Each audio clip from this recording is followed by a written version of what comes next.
old were you when you realized that everything that you've been told up to this point has been a lie?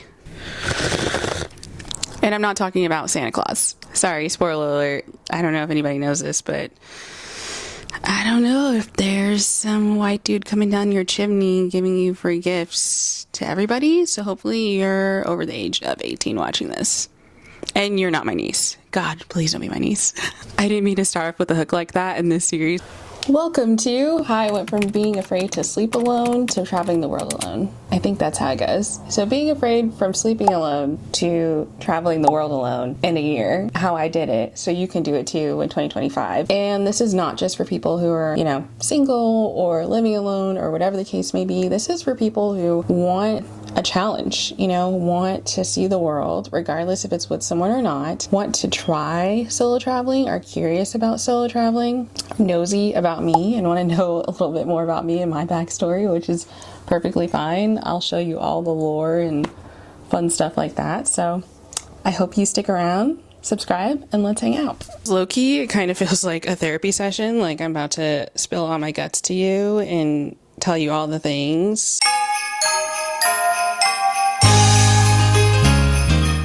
And if you watch National Lampoon's Vacation for free, which is not even like I'm trying to sell you anything other than solo traveling and how I did it, I get asked all the time, like, how did you start, Ashlyn? Like, all your ventures look so fun. You're doing all these cool things. Like, where did it start?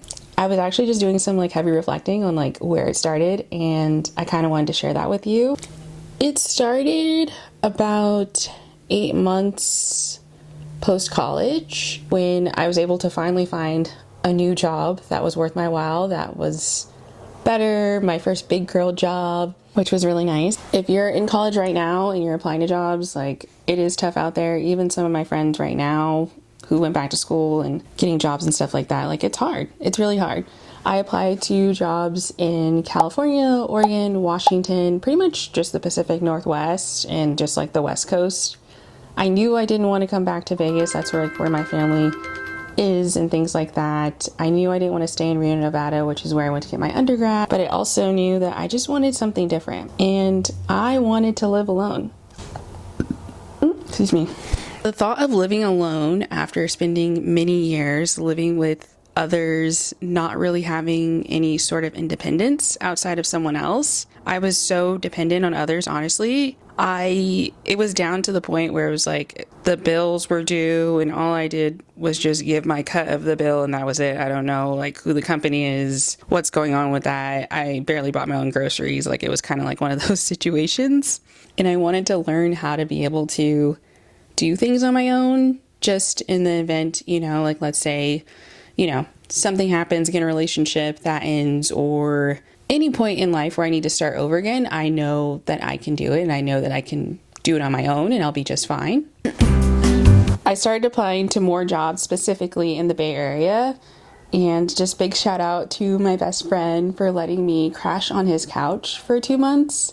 Technically, I was I don't want to say homeless, but I literally didn't have a home. I was just couch surfing, and he let me stay there until I found a job and it worked out.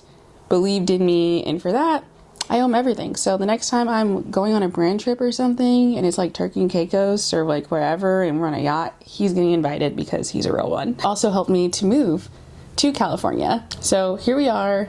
I find a job in California, in the Bay Area specifically, and I'm ready to go. The morning of, the feeling is kind of hard to describe. I was just scared. I never really talked to anyone about that. I was honestly terrified. I went in thinking oh yeah, I'm so excited. It's just one of those things, when you turn 18, you want to do all these things. And then when you finally get to do it, you're oh, this is what it's like. Finally get to my new place, and we went through a storm through Tahoe. I call it Scary Pass. It's Donner Pass, but it's Scary Pass. We get there, we're unloading everything, and it comes time to me to drop him off to the airport because he has to get back to Reno. And as soon as I drop him off, I get out the car to hug him and I start crying. I have a full-blown breakdown. I'm what did I just get myself into? Why am I doing this? So yeah, it was scary, taking that leap. Once you finally get the things that you want, sometimes I feel it can be a little terrifying. but also exciting.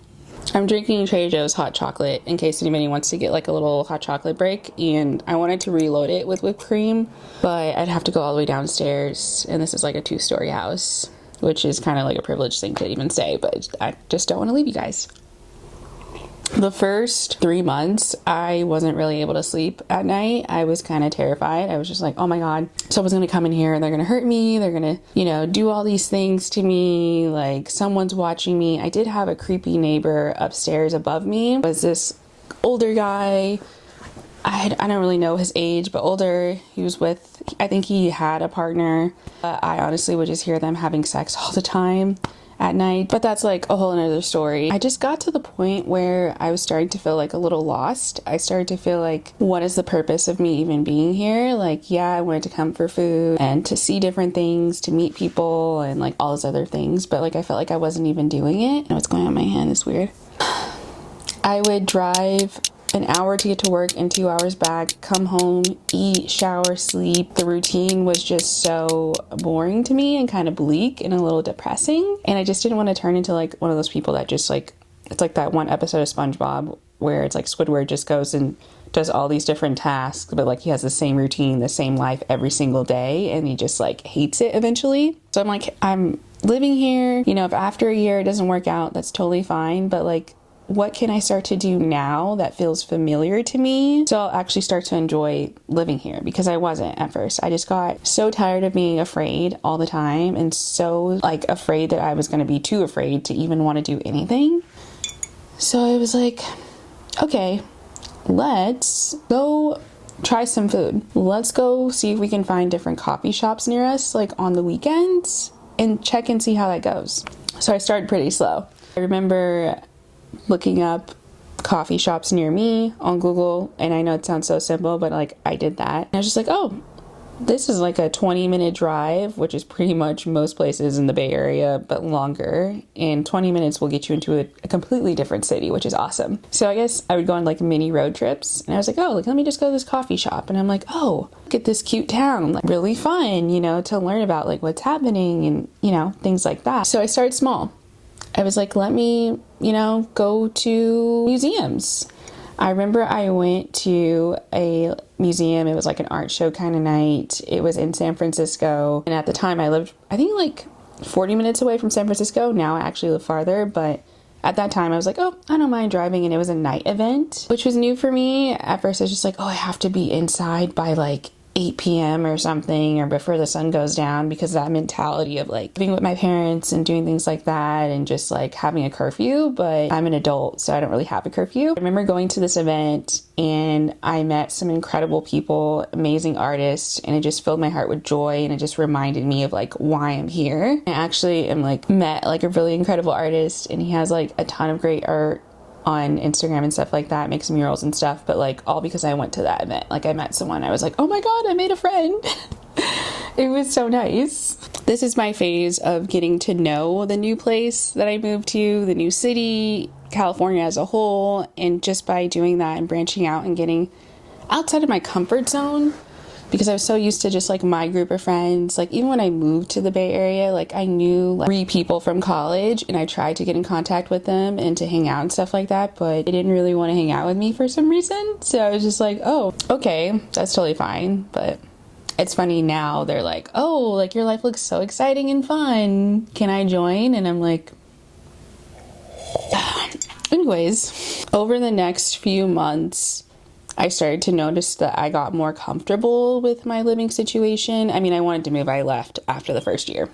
Over the course of a year, I started to slowly gain more confidence in myself, in traveling alone, visiting new places, and all the different things that people were saying to me isn't really true.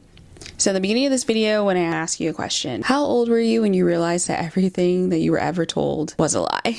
I shouldn't say like complete lies, you know, and not shaming the people in your life, like your family, parents, friends, whatever, because things that people say, like when they project, one, it's their own fear, but two, it's them just trying to protect you. There's no shame in that, and I get that. But then you start to form your own beliefs. I was under the assumption that living alone meant that I was in danger, that I would need to be in constant fight or flight mode, which was not good for my physical and mental health. I was under the assumption that going anywhere alone, like I needed to be like on a high alert. And every time I leave my house, I need to make a different movement and not wash my laundry on the same day and make sure that I was in the house by like 5 p.m. before the sun got down because I'm alone and I'm a woman. I'm just so glad that I got out of my comfort zone, went a little bit far, you know, like kind of just moving on my own. Like it was like a little extreme just to prove to myself that I am capable and I'm strong enough. I can do this. I can do hard things. This was just kind of the beginning, guys. I don't want to hold you too long, but I just want to hold your hand when I say this, that you can solo travel in 2025 if you want to, regardless of your situation. Yeah, stay tuned. We're going to get into fun stuff outside of just learning more about me, like budgeting, fun places I went to, and just other questions that I've gotten over the years from you guys. So things like solo travel safety tips, ones that I like that don't cost you anything, just you honing in on yourself. So yeah,